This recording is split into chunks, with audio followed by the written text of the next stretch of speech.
favorite streaming podcasts out there. Amazon, Google, all that good stuff. All right, let's get right into it. First topic. Some of y'all are about to get sued. On the rundown, as I said before, Echo.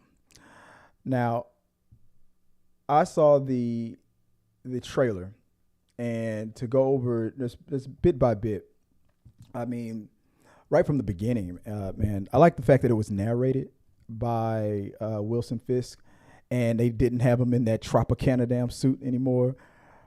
Right from the jump, just him watching this flashback scene of the younger version of Echo and taking out that dude that mocked her for being deaf, that I can't understand you stuff. It felt like that same grittiness of how he felt about was it Vanessa, whatever, Vanessa, and pretty much grooming her to become this weapon and use her potential to his benefit, but loving in a way that I guess only Wilson Fisk can. He pretty much, I think he really does care for her and everything, but it's it's grooming in a way.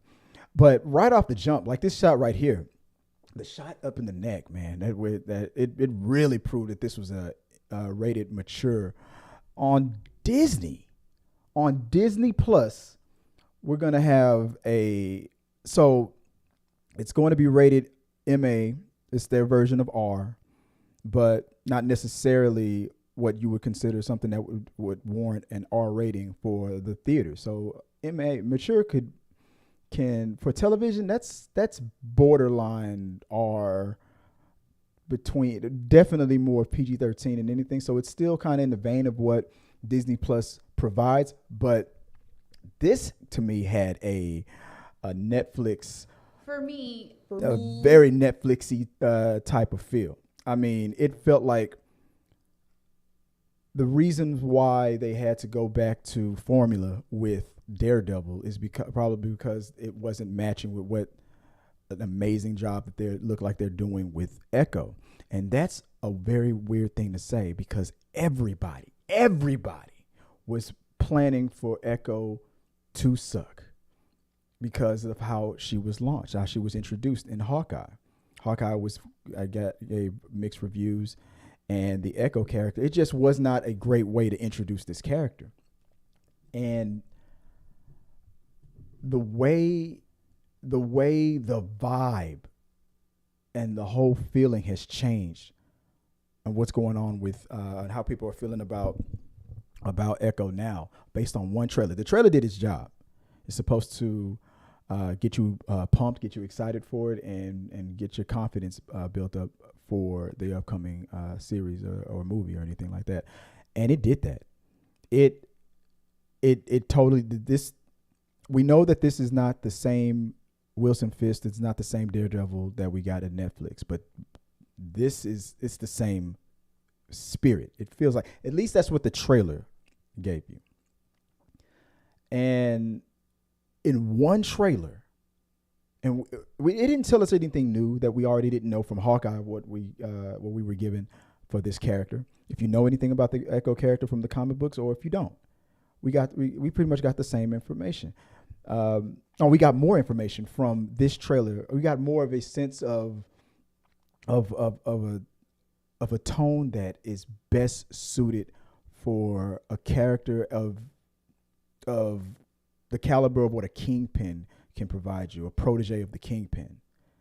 This is what should have been portrayed in the Hawkeye series. But since Hawkeye was stuck in a Christmassy type of world, I guess it couldn't get as gritty as potentially this character in this world could have gotten. And then when Daredevil was also stuck in a comedy with She-Hulk, it also didn't give much confidence. I'll put it like that. But this is one way to, now that we have the success of Loki happening for this season, and we'll talk about Loki a little bit later, this gives the confidence needed. I heard a comment out there online that said, what if Echo, one of the worst introductions to a character ever, becomes one of the best shows or series that the MCU's ever done, that Disney Plus has ever done? Like if it's better than WandaVision, for example. Like, would that be a bad thing?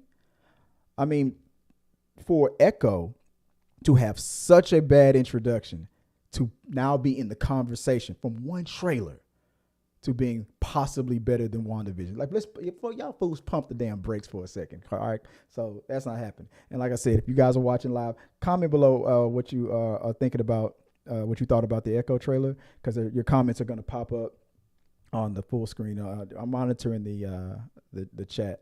So if you comment, I'll see it. It'll come up right here next to me on the screen. Pump the brakes, though. I don't know. Will it be better than WandaVision? Maybe. Anything can be, but it wouldn't be funny if it was. I loved it. That trailer, and that people were debating, was that really Daredevil? That was Daredevil. I freezed it at the perfect position. You could see his sticks on his belt. It looked like they tried to hide the horns, so maybe you would debate whether or not that was Daredevil. Not that was Daredevil. I mean, to have Wilson Fisk in there and not get his ass hunted down by Daredevil, and I believe we heard that the Daredevil was going to make a cameo in this. The question now, with everything that's going on with, now that's a beautiful shot right there, man. That's that dude. Like, I don't know if this is if it's a ritual that's about to happen or somebody's about to get their ass whooped or both. But yeah, there's the Daredevil shot. That is Daredevil. You see the two sticks on the side. That's Daredevil. You can't see the horns really on this shot, but that was Daredevil. The grittiness of it, and I believe this is her mother. Maybe she died at birth. I believe her dad was. They showed us what happened to her family in a flashback of when Hawkeye was doing his Ronin thing. And as gritty as that flashback was, that seems to be the tone of everything that's going on with Wilson Fisk. Now, how he survived that shot to the head, him enhancing himself, that's the only thing that I guess that makes sense. We're going to probably find out that with this Wilson Fisk, this Kingpin, with everything that's going on, super soldier serum, with the Battle of New York and all that other stuff, he probably enhanced himself. I don't think the Kingpin is a mutant, but he probably gave himself something. Like if mutants are being introduced slowly, maybe he got his hands on a mutant's DNA or a super soldier serum to enhance himself, to make himself strong, because he's definitely stronger than he was. As strong as he was in the Netflix series, he's definitely stronger based on what we saw in Hawkeye.